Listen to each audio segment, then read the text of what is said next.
All right, you little market goblins. I am the, hold on, the mother funded trader.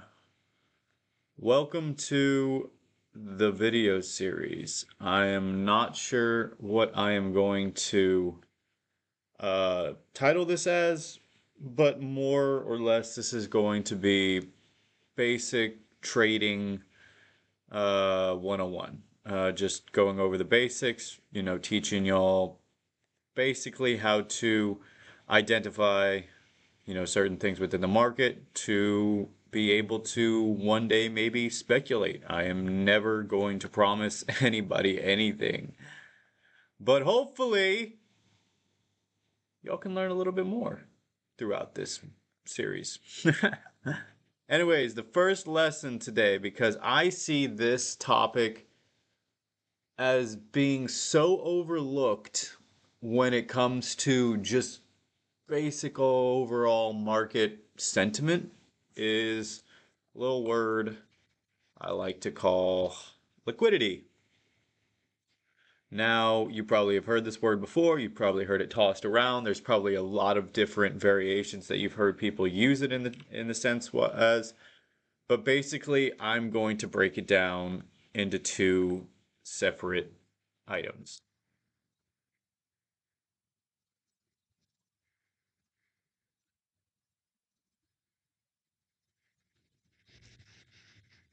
If I can spell. Boom. And that's all it is. I truly believe this is the only definition that you need for liquidity. Now, you can get more specific and, go down the rabbit hole and say, liquidity is, where resting orders are, and price wants to seek resting orders to provide fair value. Yeah, blah, blah, blah, blah, blah. Shut up, whatever. Yes, that is what it is, but basically where is that? It's above all highs and below all lows. So just freaking say that. You're not going to sound like a grade A freaking Harvard grad. And first of all, nobody freaking cares about it. They just want to know where the price is going to go next and where they need to enter and where they need to exit. That's basically all people want to know when it comes to trading. So, to identify where liquidity is, we are going to be looking at old highs and old lows. Now, what classifies as a high and a low? For me, I classify them as what the term is called swing highs slash lows. And swing highs and swing lows are a three candlestick pattern with uh let me explain it this way. So I say first candle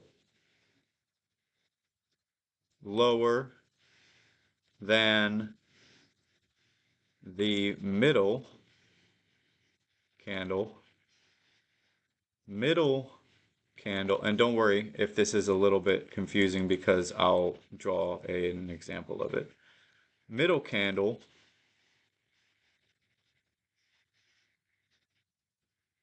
higher than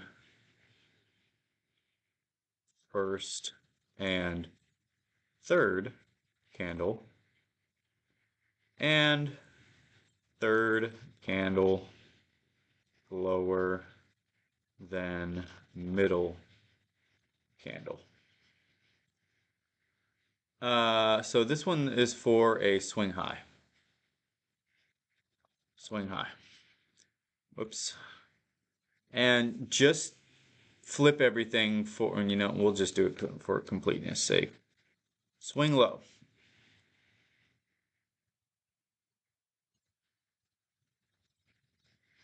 Okay. First candle higher than middle candle, middle candle lower than first and third candle, and third candle higher than middle candle. Now, I know that's probably a lot of words that, you're trying to, piece it all together, but let's just draw a very rough depiction of it. Move this up here. Okay, so let's say we got this right here, and I'll use use your, configure. I know my chart is very, very basic, but I like it basic like that. I'm a basic bitch, so don't judge me. But we'll use just my colors for this example. You can use your own colors if you want to do your own examples. So this is going to first be an example of a swing high. Let's see here.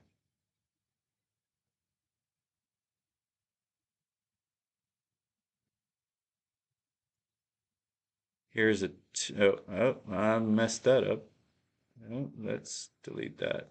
Here's a tip. If you're drawing a line and you want it straight, you just hold down Shift after you click on where you want it to go. So see how it's all over the place? Watch, I'm gonna click Shift right now, and it goes straight. Now if I was down here and I click Shift, it would go down there.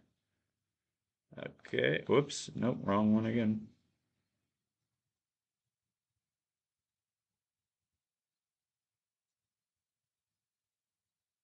All right. All right.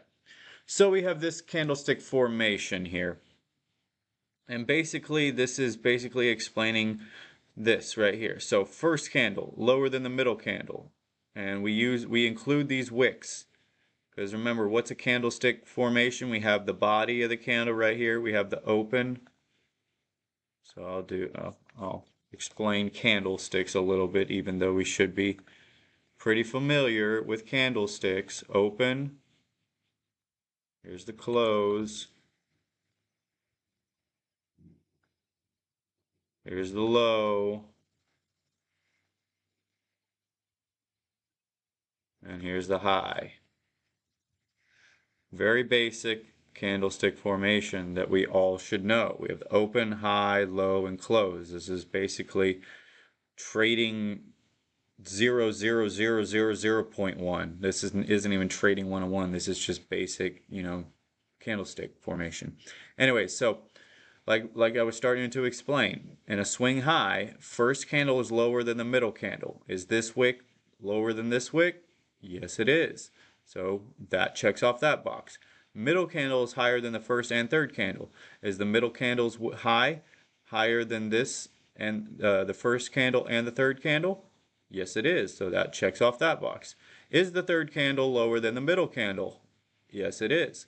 Now, could it be, and I know y'all are asking this, let's just say, or let's do this. Could it be like that, where the third candle is higher than the, yes, it can. All that matters is that the middle candle is the highest within this three candlestick pattern. That is what makes up a swing high. And let me see here. I don't have, where are my other tools? Let's just, I don't want to show the other tools here because I want to do a circle just to show what I'm talking about. Because a lot of times people, when they classify swing highs, as they used to call them, ring highs. And they put a little ring above it. Do we have a ring? Let me see. Do we have a ring? We have that. You like that or you like that? You like that? I like that. So let's put a little ring-a-ding on there. Ding. So that signifies that is a swing high. And let's make this blue. So that's classified, actually no, let's make it green. That classifies that as a swing high. Whoops. Yeah, swing high. Come on. There we go. Let's go back to full screen here real quick. Okay, so we have the swing high labeled. And we're pretty good at getting that down, right? So let's go ahead and do the opposite. So instead of a swing high, now we're going to do a swing low. And literally all I have to do for this example is just move that down there, move that down there. We're gonna move this up here, move this down here, move this down there. I'm going to change that to red. And we're going to change all these to black for our down candles, right? Right? Okay, why is this not?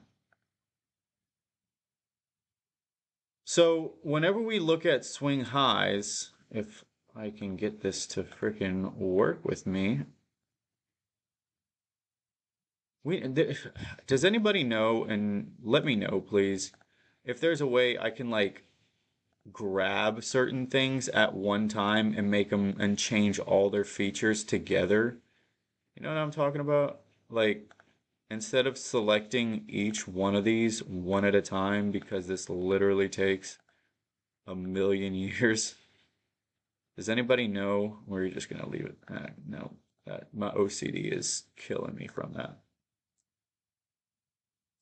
Okay, so we're going to change these around. There's the low, the opens up here, the close is switched up here, and here's the high. So here is the formation for a swing low. So let's go through it here. Third right down, swing low. First candle higher than the middle candle. Middle candle. Is this candle higher than the middle candle? Yes, it is. You bet your booty. Middle candle lower than the first and third candle. Is the middle candle lower than these two, the first and the third? Yes, it is. And is the third candle higher than the middle candle? Yes, it is. And just like the other example, we can shift this up. Do that. Shift this down. And let's say this is the formation now. It doesn't matter because the middle candle is always the most significant one. As long as the middle candle is lower than the two candles on opposite sides of it, that can classify it as a swing low. So, why is this important? Because swing highs and swing lows are very, very pivotal points because as retail traders have shown in the past and that's basically just how people perceive the market is that when you have a very significant swing high like right here, like this can seem very appealing to place an order or put a stop loss above this because this is a very obvious area because and I'll make it a little bit more obvious by doing this here. So that is very appealing because that's very clear and obvious. Just like this right here is a very clear and obvious low. Boom. I'll make that one red. So in these two areas, I mean, we can clearly see eventually price going up here. Why is that? What the heck is that? Price eventually trading through both of these areas. And this is what I label as a liquidity sweep because it has taken the liquidity below this low, which means whoever had a stop loss below here is no longer in the market, and whoever had orders resting below here is now in the market. Basically, all the main purpose of liquidity and why the markets seek liquidity is to provide fair value for both buyers and sellers. And I mean, I'm not going to get too deep into it, but if you want to know a secret, there is no such thing as buying and selling pressure. Oh, so you mean to tell me that, we don't actually control the markets? No, I'm sorry. I'm sorry to burst your bubble. We do not control the markets. But if we can understand if we can understand and think like the people that do control the markets, that is when we have an advantage. And that is how people are, that's how professionals are profitable. I mean, if we weren't I mean, if this was, a free random market and buyers and sellers did control it, we wouldn't be able to have an edge. And the only thing that, professional traders, have is their edge. So this is the first and really the most important concept that a lot of people neglect. That basic, just highs and lows are a very, very good indication of where price wants to gravitate towards. And so, what you can do in your charts, just to practice, is go through. I'm on a daily chart right now. This is a daily chart for the micro E mini S&P, but you can go into whatever time frame you want to go to. Like say if you want, like obviously the lower time frames that you go into, the more examples you are going to have. So if you wanted to, go into a 15-minute chart, you can see a lot more examples, a lot more prominent examples. So let's just do one real quick here, or let's do two. So we'll do a swing low and we'll do a swing high. So here's a swing high right here, and we'll do a swing low right here. So we have a swing low. Boom, gets swept, and we have a swing high.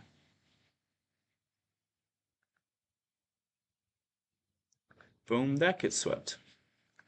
Isn't that beautiful? How perfectly, as soon as it sweeps these two areas, what happens? We can see a reaction out of here. And, just because it's something, gets swept, doesn't always mean there's going to cause a reaction. But look at all this. And, as soon as it sweeps this swing low, what does it happen? It gravitates back up.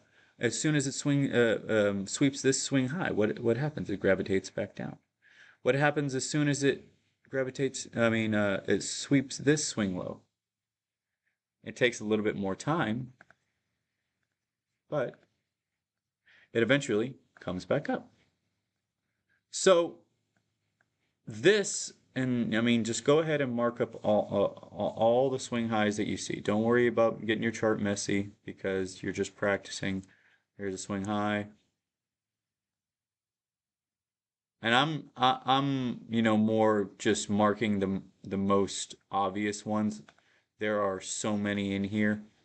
If you really wanted to get all of them, because as you can see, there's one there, there's one there. Now, some are more significant than others, obviously, and that comes with, understanding market structure and time of day and other confluences around it, which we'll get to.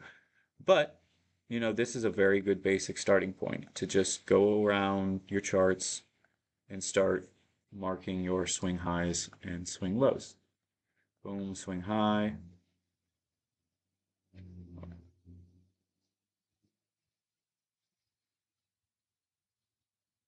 Right there. Swing low.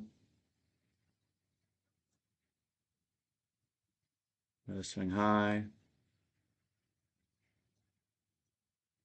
Now, as we can see, what trend is the market in currently? Remember what a trend is. If we just do a basic line chart, we can kind of, make a kind of a crude depiction of it right there. And down here. And up there. And it kind of goes flat. And it kind of goes down.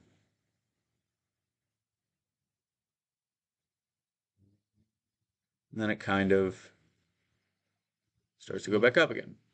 So what overall is this? If we, just do an average, this is an uptrend. This is a very solid uptrend. Opposite would be, if this thing was going down, we would be in a downtrend. Now, when we're in an uptrend, we expect when price sweeps below swing lows for the market to climb higher and have little, momentum towards the downside. As we can see, obviously when it, sweeps swing highs, it does have a bit of a retracement, but not for very long before it starts. And where's more of the momentum going? Or if you look at my candles, look at the colors of the candles. How many blue candles are compared to black candles? There's a lot more blue candles than there are compared to black candles. So when we understand this, we can kind of begin to see, okay, well, even though we see a swing low here and it does get swept, do we automatically assume that it's going down to hell? No, because where has the previous price action been? It's been to the upside. Now, like I said, this is a 15-minute chart, so do you think it might go up forever? No, maybe not. Because, you never know where, there might be a higher time frame, pool of liquidity that it has swept, that it might cause more of a retracement or reversal. But as you can see, even from the daily chart, we can clearly see we are in an obvious uptrend. So this was liquidity. We'll learn more about, because I want to keep these videos pretty short, even though this is going on 22 minutes. But we'll learn more about, where, more stronger areas of liquidity are, and that'll lead into our next lesson of, I think I want to go into equal level highs and equal level lows, because I told you, how, think of, swing highs and swing lows as this, because I saw this once and I really like this comparison. Think of it as a big ol', yeah, we're going to put it down here. Big old magnet, because as you can see, this is a swing high up here. We have a swing high. We have two swing highs right here. So this is what I'm talking about for next lesson. Right here. Think of that as a big giant magnet, because we have a swing high and a swing high. We understand that there are resting orders, both buying and selling orders, resting above those highs. And so price is going to want to eventually gravitate up there to both knock out existing buyers or existing sellers, because if you're in the market right now and you have an order that's above here, it's a buy stop, because you have just shorted the market and your stop loss is right above here. The opposite goes for if you are wanting to buy, and I'm not a momentum trader, but you're thinking once it breaks these two highs, it's going to continue going up. So you place a buy stop right here, thinking it's going continuation because you're not in the market yet. Anyways, it doesn't matter, because the market makers understand this, and they want to, because I mean, this whole system, this whole market, these markets, while you can make wild amounts of money with this, like literally this can be your own personal ATM machine if you understand and learn this skill, what makes more sense? That they're trying to, show, like they're trying to give you certain, like when somebody tells you, I know a market maker. I have all these indicators and I know exactly what's going on. I mean, this thing, like I said, is built to beat you. This thing is supposed to be difficult. This thing is supposed to be so hard for you to make money that you end up losing more than you win, and then you do lose money at the end of the day. If you don't know what you're doing, this thing can easily turn into a casino very, very quickly, and that's where a lot of people get hurt. And that's why, I want to be able to, try to show people that there is a basic way to navigate this and not have to stress. And like I said, if you are able to, get pretty good at this skill, I mean, you can basically create the life that you want to. But anyways, we can see this is a very good example of a very strong draw on liquidity up here and look where price is. Price has gone from what's this low? What day is this? April 7th to today, which is well, today's Sunday, but we'll just say the 19th. I guess that's tomorrow. So basically a little bit over a month, and it's already, started to gravitate up here where this high was created on February 19th. So just a little over March, April, a little more than 2 months now. But as we can see, the people up here that shorted this and they saw price, all the way down here, were they worried that, they were going to get knocked out, all the way down here? Hell no. But now, if you were shorting this, if you were shorting the E-mini S&P right now, and you had not taken any profits anywhere down here, even when it started to retrace up here, or down here when it started to come back down, if you hadn't taken any profits, would you be worried about your stop loss right above these highs? And I'll leave that as a question for next time.